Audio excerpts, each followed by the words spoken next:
আজ সকালে ঘুম থেকে উঠে আমি ইস্তারি করতে বসেছি। এটা আমি দুটো পিস ইস্তারি করব।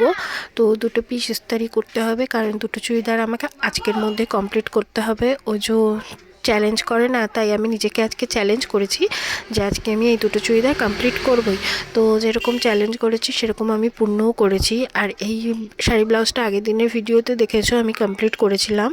তো আজকে আমি কাজ করেছি, দুটো কুর্তির সেলাই করেছি আর একটা শাড়ির পার বসিয়েছি। এইটা হচ্ছে সেই শাড়িটা যেটার আমি পার বসিয়েছি। আর আমি দুটো কুর্তি সেলাই করেছি। তো কুর্তি দুটো সিম্পলের মধ্যেই ছিল, তাই খুব তাড়াতাড়ি সেলাই করতে পেরেছি। আমি কোনো ডিজাইন ছিল না বা কিছু না, পুরো প্লেনের ওপরে ছিল। এখানে একটা নেক ছিল একটু চৌকোর মধ্যে, আর পেছনে গোল গলা, আর একটিও দুটোই সামনে পেছনে দুটোতেই গোল গলা দিয়েছি। এভাবে করেই আমি কুর্তি দুটো তৈরি করে নিয়েছি। কুর্তি দুটো আমাকে খুব তাড়াতাড়ি করতে হয়েছিল, তাই জন্য কোনো ভিডিও ক্লিপ না হয়নি, তাই জন্য তোমাদের সাথে সেটা শেয়ার করতেও পারছি না। তো দেখে নাও কেমন হলো জানিও অবশ্যই।